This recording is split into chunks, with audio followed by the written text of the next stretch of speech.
once you've got that process going now and that fire's burning, the reality is, I'm sure we all know, you'll be engineers, quite a lot of engineers here, we all know.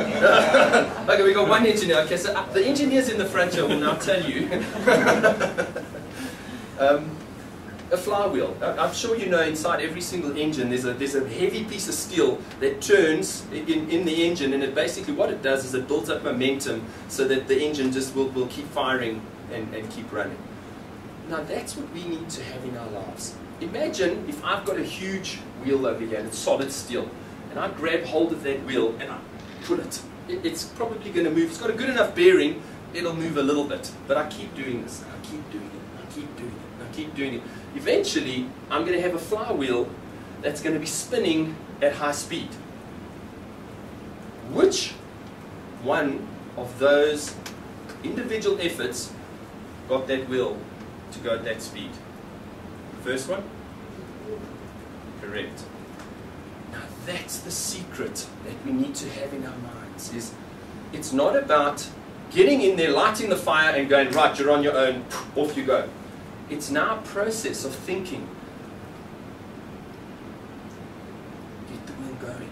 Now the wheel's got momentum. Now the wheel's flying. It's not any one of those single efforts. It's the accumulation of all of those efforts. So that's how you build and guide your team, is by having a process.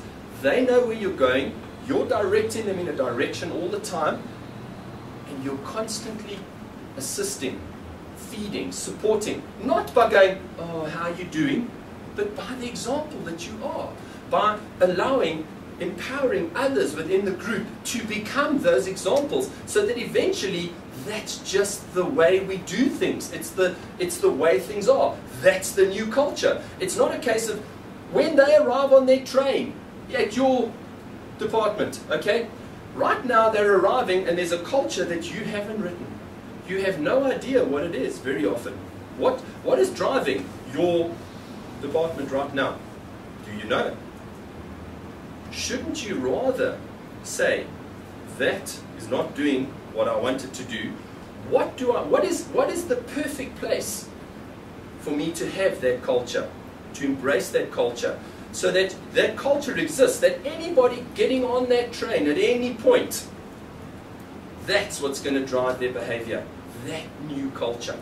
And it's one that's designed by you. And how is it designed? It's designed to achieve that vision, that direction that you've actually engaged everybody within your team. It's your vision. It's our vision.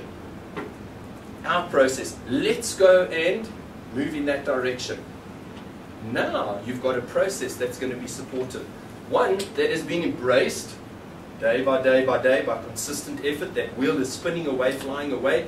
The fire's being lit. You've fed the fire. You've got that momentum flying. And everything's working. And that's the secret to make this process work, is to embrace, to include, and to ensure that the culture supports the direction that you're wanting to go. And if you can do that, it becomes effortless. It almost becomes like Judy was saying here, the stuff's working, the people are researching, they're just doing what they need to be doing because it's the culture. That's the way it is. And once you've got that and you've introduced that culture into your team, it is effortless.